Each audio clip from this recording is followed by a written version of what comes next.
इसमें तो बड़ा स्वार्थ है। लेकिन अगर दूसरी ओर देखें तो केवट से बढ़कर के निष्काम मिलना भी बड़ा कठिन है। क्यों? कि एक और तो भगवान से कहता है कि मेरी नौका चली जाएगी तो परिवार भूखों मर जाएगा, तो उसके बाद तो उसको यह भी कहना चाहिए कि पहले उतराई तो तय हो जाए, तब ना हम आपको पार उतारेंगे। जिसको इतनी चिंता हो अपने आजीविका की, उसको तो पहले से ही तय कर लेना चाहिए कि उसको क्या पारिश्रमिक मिलेगा, क्या मजदूरी मिलेगी, तब वो पार उतारे। लेकिन इतना विलक्षण ये निष्काम दिखाई दे रहा है कि भगवान श्री राघवेंद्र से ये कहता है कि पद कमल धोई चढ़ाई नाव, न नाथ उतराई चाऊ। आप निश्चित मानिए मुझे कुछ नहीं चाहिए। जिसे ईश्वर से भी कुछ नहीं चाहिए तो उससे बढ़कर के निष्काम कौन होगा। का उतरने के पश्चात ये वर्णन आता है कि भगवान राम का वो दिव्य मुद्रिका जो विदेह नंदिनी सीता के अंगुलियों में थी, जो बड़ी मूल्यवान मुद्रिका थी, जिसमें जो स्वर्ण और मणि से बनाई हुई थी, जिसमें भगवान का नाम अंकित था। और इसका अभिप्राय यह है कि ये मुद्रिका तो भौतिक दृष्टि से और पारमार्थिक दृष्टि से, दोनों दृष्टि से महान थी। राम नाम अंकित होने से ये परमार्थ की परिदात्री थी, और स्वर्ण और जहां पर मणि विद्यमान हो उसके मूल्य का क्या कहना। लेकिन केवट ने भगवान श्री राघवेंद्र से कब उस मुद्रिका को लेना भी स्वीकार नहीं किया। का इतना अनोखा भक्त है। ये वस्तुतः दोनों किनारों को छूने वाला, निष्कामता और सकामता के दोनों किनारों पर। लेकिन ये खड़ा किस किनारे पर है, जरा भी आप समझ लीजिए कि ये केवट जिस तरफ खड़ा है इस समय का वो किनारा निष्कामता की भूमि है। इसका रामायण में संकेत मिलता है। तब भगवान राम को जब केवट ने पार उतारा तो भगवान दूसरे किनारे पर पहुंचे, पर गोस्वामी जी ने कहा दूसरा किनारा अभी दूर है। अभी आपसे मैं कह रहा था कि नदी का एक किनारा जो होता है तो वो तो बिल्कुल तट से लग करके जल बहता है और दूसरे किनारे पर रहती होती है।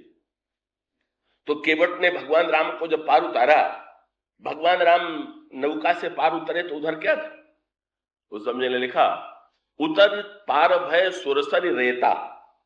इस पार जो है बालू नहीं थी, इस पार कोई रेत और मिट्टी नहीं थी।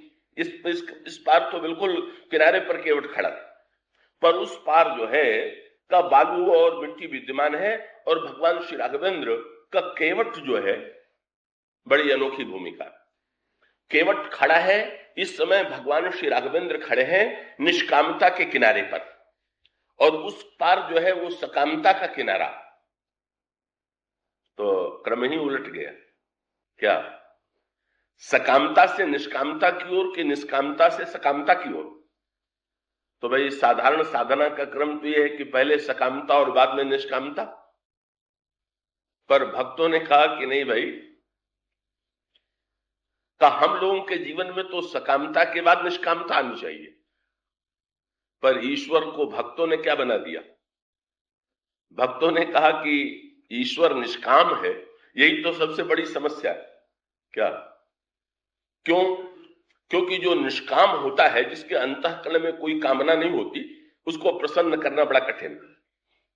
और जो सकाम व्यक्ति होता है उसे प्रसन्न करना तो सरल होता है। तो भक्तों ने कहा कि किसी तरह से ये निष्काम ईश्वर भी अगर सकाम हो जाए तो हम लोगों के काम का हो जाएगा। ये निष्काम होने से अपने लिए तो परिपूर्ण है, पर इन्हें हम क्या भेंट दें। और यदि ये सकाम हो जाएंगे तो इसका परिणाम ये होगा कि हम इनको प्रसन्न होकर के इनको रिझा सकेंगे। इसीलिए उस सुदामा और भगवान श्री कृष्ण के उपाख्यान में बड़ी अनोखी बात आती है ना, श्री पति पत्नी में भिन्नता। पति जो है वो निष्काम है, सुदामा निष्काम है, और पत्नी सकाम है। और श्री कृष्ण की चर्चा बड़े उत्साह से सुदामा पत्नी को सुनाया करते हैं, लेकिन स्वयं दरिद्रता में निरंतर निवास करते हैं। पत्नी जो है उस दरिद्रता से संत्रस्त है, और वो एक दिन सुदामा से अनुरोध करती है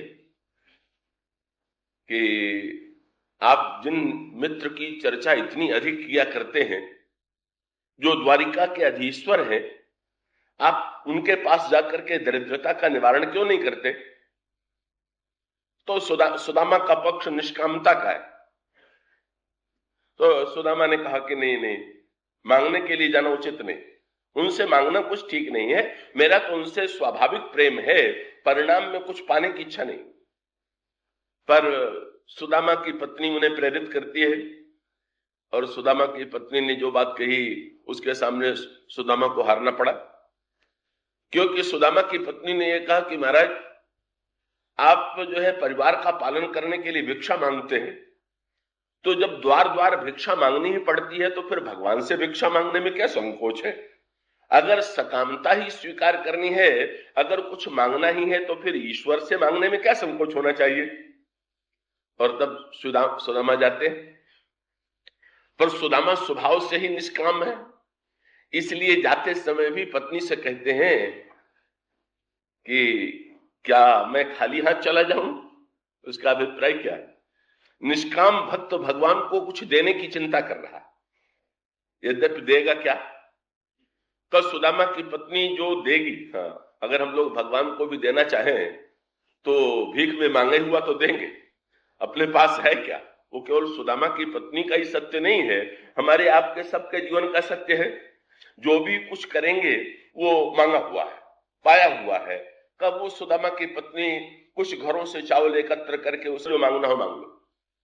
जो धनी दिखाई दे रहा है, जो बड़ा दिखाई दे रहा है, कहते हैं तुम मांगो, क्या चाहते हो, मैं सबसे बड़ा दानी हूं। और इन दोनों प्रसंगों में, केवट प्रसंग में भी और सुदामा के भी प्रसंग में, सुदामा अत्यंत दरिद्र, अत्यंत दीनहीन, और केवट भी भौतिक दृष्टि से समृद्धिहीन। लेकिन दोनों प्रसंगों में भगवान की भूमिका क्या है? कब भगवान का वस्तुतः देने के स्थान पर दोनों प्रसंगों में मांगने वाले के रूप में दिखाई देते हैं।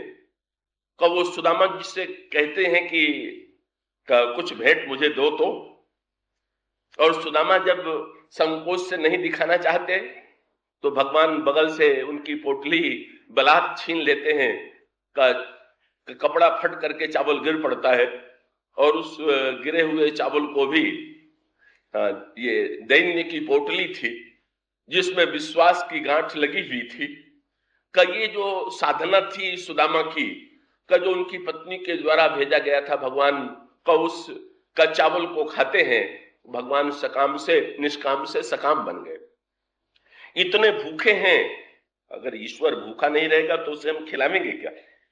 कि इसलिए ईश्वर का भूखा रहना तो बड़ा सार्थक है कि ईश्वर को अगर भूख लग जाए, ईश्वर को भूख नहीं लगती है तो समस्या है, और भक्तों ने ईश्वर में भूख पैदा कर दिया।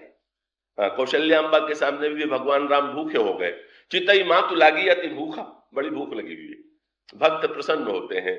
ईश्वर अगर भूखा है तो भूख में एक बहुत बढ़िया बात होती है कि भूख में जो दे दीजिए वही अच्छा लगने लगता है। भूख न लगी हो तो बढ़िया वस्तु भी प्रिय नहीं लगती। ईश्वर जब सकाम हो जाता है तो उस गिरे हुए चावल को भी प्रेम से चबाने लगा। और किसी ने कहा कि भगवान इतने प्रेम से चावल चबा रहे हैं, तो भक्तों ने कहा कि भाई का दिखाई तो ये दे रहा है कि चावल चबा रहे हैं, पर सत्य क्या है, चबा क्या रहे हैं?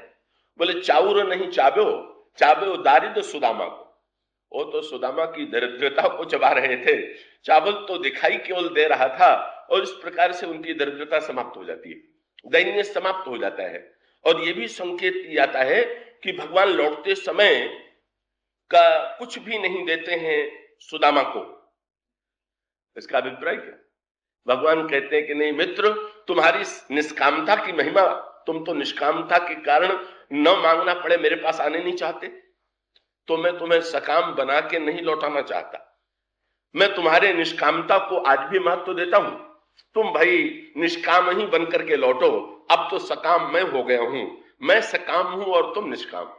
भले ही भगवान ने का उस व्यक्ति को जिसने निष्कामता स्वीकार की, पत्नी ने सकामता स्वीकार की, तो भगवान ने अनोखा न्याय किया ना। पत्नी सकाम है और पति निष्काम है, तो सुदामा को विदाई में कुछ नहीं दिया। लेकिन पत्नी सकाम है तो सुदामा के पहुंचने से पहले ही सुदामा की वैभव की उपलब्धि जो है, का वो सुदामा को बाद में दिखाई देती है, पत्नी को पहले दिखाई देती है। और सुदामा बड़े प्रसन्न होकर के लौट रहे हैं कि चलो अच्छा हुआ, मैंने नहीं मांगा और उन्होंने कुछ नहीं दिया, नहीं शायद मैं कब भोगों में भगवान को भूल जाता। वे तो निष्कामता के गौरव में ही भूले हुए। और सुदामा के पत्नी की जो सकामता है का वो भी परिपूर्ण होती है, का वो भी परिपूर्ण हो जाती है। ईश्वर जो है का उसकी जो भक्ति है का वो सकाम और निष्काम दोनों को समान रूप से सुख देने वाली है, इसकी ओर संकेत। केवट के प्रसंग में भगवान श्री राघवेंद्र ने यहां पर कौन सी भूमिका बनाई? ये केवट ने जो भगवान राम से आगे चल करके ये कहा, कहे तुम्हारा मरम में जाना। और इतना ही नहीं, बाद में जब केवट ने पार उतार दिया तो उतार देने के पश्चात भगवान श्री राघवेंद्र इस संकोच में गड़े, केवट ने प्रणाम किया। और केवट ने जब प्रणाम किया तो जैसा केवट के प्रसंग में भी आपके सामने मैंने कहा कि केवट की बात से ये समझना बड़ा कठिन है कि ये सकाम है कि निष्काम। परिवार का रोना रो रहा है तो सकाम है, और दूसरी ओर कहता है मैं नहीं लूंगा। पर भगवान राम ने सोचा कि केवट को कुछ तो देना चाहिए, का मुझे पार उतारा है तो ऐसी स्थिति में इसको उतराई तो दें। और जब भगवान राम केवट को उतराई देने लगे तो केवट ने जो उत्तर दिया वो बड़ा सांकेतिक उत्तर था। का भगवान राम के मन में संकोच ये है क्या? केवट उतरी दंडवत कीन्हा और प्रभु सकुचे यही कछु नहीं दीना। प्रभु को संकोच है कि मैंने केवट को कुछ नहीं दिया। भक्तों को सुनकर के आश्चर्य होता है। जब भगवान राम ने लक्ष्मण जी की ओर देखा, केवट को मैंने कुछ नहीं दिया, तो लक्ष्मण जी में नहीं मन हंस पड़े, बोले प्रभु आपने जिसको अपना पद दे दिया, चरण दे दिया, आप कुछ देना बाकी है क्या? भगवान राम ने कहा नहीं लक्ष्मण, जिसको आवश्यकता हो, भक्त लोग मेरा पद मांगा करते हैं, चरण मांगा करते हैं, कहीं इसलिए अगर उनको मैं चरण दूं तब तो मेरी उदारता। लेकिन केवट को तो मेरे चरण की आवश्यकता थी नहीं। उसने तो स्पष्ट कह दिया कि अगर आपको जाना हो तो चरण धोने के लिए कहिए, मुझे कोई धोने की गरज नहीं, मुझे कोई चरणों की आवश्यकता नहीं। अगर आप नहीं जाना चाहते तो आप चरण न धुलाइए, आप इसी पार रहिए। तो लक्ष्मण, जब केवट को चरणों की आवश्यकता नहीं है तो उतराई के साथ साथ चरण धुलाई और देनी चाहिए। कि ये तो लगता है कि दोहरा कार्य इसने किया, इसलिए अब तो मेरे ऊपर बड़ा भारी भार चढ़ गया। कि इसलिए अगर उनको मैं चरण दूं तब तो मेरी उदारता। लेकिन केवट को तो मेरे चरण की आवश्यकता थी नहीं। उसने तो स्पष्ट कह दिया कि अगर आपको जाना हो तो चरण धोने के लिए कहिए, मुझे कोई धोने की गरज नहीं, मुझे कोई चरणों की आवश्यकता नहीं। अगर आप नहीं जाना चाहते तो आप चरण न धुलाइए, आप इसी पार रहिए। तो लक्ष्मण, जब केवट को चरणों की आवश्यकता नहीं है तो उतराई के साथ साथ चरण धुलाई और देनी चाहिए। कि ये तो लगता है कि दोहरा कार्य इसने किया, इसलिए अब तो मेरे ऊपर बड़ा भारी भार चढ़ गया। और विदेह नंदिनी जिस समय भगवान राम के संकोच को देख करके मुद्रिका देती हैं और प्रभु ने वो मुद्रिका केवट को दिया, केवट ने नहीं लिया। और केवट ने जो वाक्य कहा वो बड़ा अनोखा। क्या? केवट ने कहा कि महाराज, नाथ आज मैं कहा न पावा, प्रभु मैंने आज क्या नहीं पा लिया।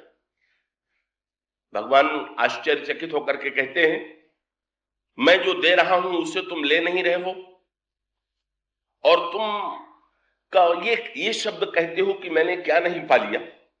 तो जब मैं दे ही नहीं रहा हूं और तुम ले ही नहीं रहे हो तो तुमने पाया कहां से? केवट ने कहा महाराज, यही तो अनोखापन है कि लोगों की दृष्टि में आप कुछ देते हुए दिखाई नहीं पड़े। और केवट ने संकेत किया, बोले प्रभु सत्य तो ये है, नाथ आजू मैं काहन पावा, मिटे दोष दुख दारिद्र दावा। प्रभु मेरे जीवन में जो दोष थे, जो दुख था, जो दरिद्रता थी, आज सब की सब मिट गई।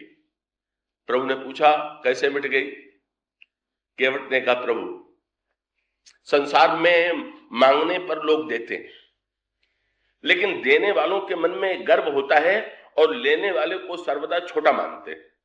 और परिणाम क्या होता है कि लोग धन तो दे देते हैं, वस्तु तो दे देते हैं, पर व्यक्ति धन और वस्तु पाने के बाद भी कब उसकी बाह्य दरिद्रता भले ही मिट जाए, पर क्या होता है, मन की दरिद्रता बढ़ती जाती है। क्यों? क्योंकि व्यक्ति ये समझता है कि मैंने लिया है जिससे, इन्होंने मुझे दिया है, ये उदार है। तो देने वाले संसार में देते तो हैं, पर केवल बाहरी दरिद्रता मिटाने की चेष्टा वो कर सकते हैं, मन की दरिद्रता मिटाने की बात लोगों के मन में नहीं आती। और यूं कह सकते हैं कि कभी कभी तो दे करके भी दूसरे को दरिद्र बनाया जाता है, उसकी दरिद्रता दूर नहीं की जाती। पर केवट ने कहा, प्रभु आपने तो पहले ही क्षण आते ही मेरी दरिद्रता को दूर कर दिया। क्यों? आप गंगा के तट पर आकर खड़े हुए और उस समय कल्पना यही की जा सकती थी कि साक्षात भगवान आए हुए हैं और भौतिक दृष्टि से भी अयोध्या के सम्राट आए हुए हैं, अयोध्या के राजा आए हुए हैं। तो ये आशा तो यही की जा सकती थी कि आप आते ही मुझसे कहेंगे, अरे केवट तुझे जो मांगना हो मांग ले। लेकिन महाराज आपने तो अनोखा कार्य किया। क्या? आपने आकर के किनारे खड़े होकर के ये नहीं कहा कि केवट चाहे तो जो मांग ले। आपने तो आते ही मुझसे प्रस्ताव क्या किया, केवट में देने के लिए नहीं आया हो, मैं तो नाव मांगने के लिए आया हूं। और मांगने के लिए आया हूं, जो ही शब्द आपके मुंह से निकला मेरी जन्म जन्मांतर की दरिद्रता दूर हो गई। क्यों? मैं समझता था कि मैं तो बड़ा गरीब हूं, मैं तो बड़ा दरिद्र हूं, मैं तो बड़ा दीन हूं। लेकिन जब आपने मुझसे मांग दिया तो मैंने सोचा कि जब सारे संसार को देने वाला मुझसे मांग रहा है तो मुझसे बड़ा कोई नहीं। तो महाराज जब आपने मुझे मांग के इतना बड़ा बना दिया है, सो दे करके छोटा मत बनाइए। अब इसी में ठीक रहेगा कि आप मांगने वाले बने रहें और मैं देने वाला बना रहूं। केवट जो है एक अनोखी बात कहता है, महाराज लोगों को यही दिखाई दे रहा है कि आपने केवट को कुछ नहीं दिया, लेकिन केवट के मन की दरिद्रता को जो आपने दूर कर दिया। मेरे अंतःकरण में जो ये वृत्ति थी, मैं कुछ नहीं हूं, मेरे पास कुछ नहीं है, समाज ने मेरा अपमान किया, लोगों ने मेरा स्पर्श नहीं किया, मुझे अत्यंत दोषयुक्त माना, मुझे अत्यंत पापयुक्त माना। लेकिन जब आपने आकर के एक अनोखी बात इस प्रकार का व्यवहार किया, तो क्या मेरे जीवन में आपने हृदय से लगा लिया, उसके पश्चात भी क्या दोष कोई बना हुआ है?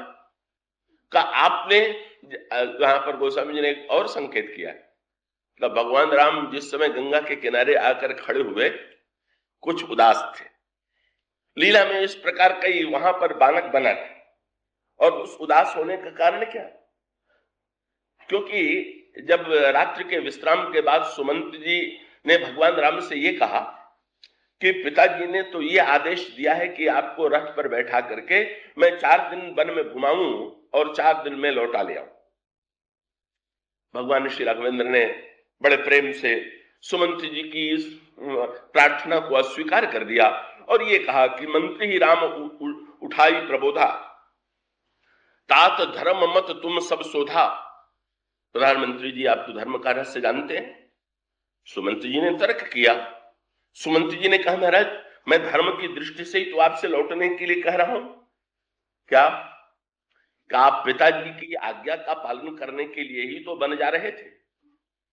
पर ये बताइए क्या पिताजी ने स्वयं अपने मुंह से आपसे ये कहा कि आप 14 वर्ष के लिए बन जाइए?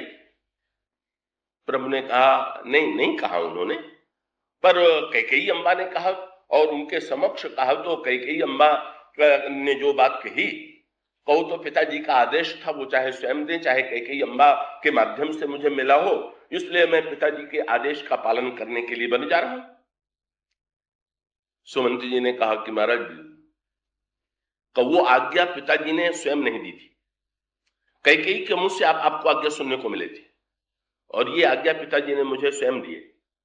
और सुमंत जी ने तर्क किया, बोले महाराज पहली आज्ञा कोई दे चुका हो और बाद में उस आज्ञा को बदल दे तो पहली आज्ञा मानी जाए कि दूसरी आज्ञा मानी जाए? तो पहली आज्ञा तो दूसरी आज्ञा के सामने निरस्त हो गई। तो कोई आज्ञा को पहले दी गई, बाद में आज्ञा परिवर्तित कर दी गई, तो दूसरी आज्ञा का महत्व है। तो सुमंत जी ने कहा कि अगर आप धर्म के लिए जा रहे हैं, तो पिताजी की आज्ञा का पालन करने के लिए जा रहे हैं, तो पिताजी का आदेश तो केवल यही है कि आपको 4 दिन में लौटाए ले जाए, इसलिए आप पिताजी का आदेश यदि स्वीकार करते हैं तो रथ पर बैठिए और मैं आपको रथ पर घुमा करके वन में लौटा ले जाऊंगा, पिताजी की आज्ञा का पालन हो जाएगा।